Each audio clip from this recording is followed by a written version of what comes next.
দিলটা নরম করার মুসলমান, তাইফের দিকে তাকাও। আমার নবীজি যখন তাইফের ময়দানে দাওয়াত দেয়, বাজিরা কাফের বেঈমানেরা মুসলমানকে আঘাত করে, আমার নবীকে আঘাত করে, নবীর পালক পুত্রকে আঘাত করে। আমার বাবাজিরা এমন ভাবে বৃষ্টির মতন পাথর নিক্ষেপ করে, নবীজির এরকম ভাবে প্রত্যেকটা পাথর এসে নবীকে আঘাত করতে করতে কত বিখ্যাত হয়ে যায়।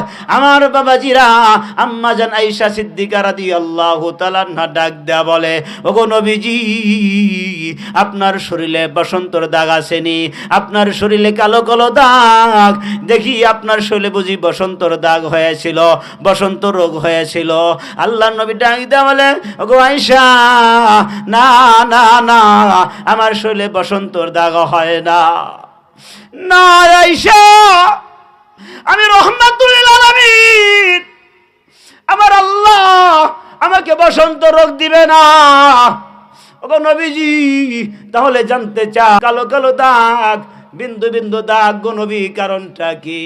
আল্লাহ নবী ডাক দেয়া বলে, আয়েশা শোনো রে, তাইফের ময়দানে যখন আমি দাওয়াত দেওয়ার কাজ শুরু করে দিলাম, কাফেরের সন্তানেরা বোঝে না, ওরা আমাকে বৃষ্টির মতন পাথর নিক্ষেপ করা শুরু করে দিল। আমার বাবাজিরা,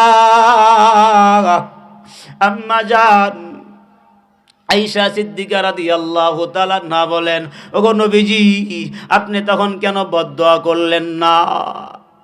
মা জানের প্রতি উত্তরে আল্লাহর নবী ডাক দেয়া বলে, এরে আয়েশা শোনো, তারা ইসলাম কবুল করে নাই, তাদের ছেলে সন্তান ইসলাম কবুল করবে, তাদের ছেলে সন্তান ইসলাম কবুল না করলেও তাদের নাতি পুত্র ইসলাম কবুল করবে।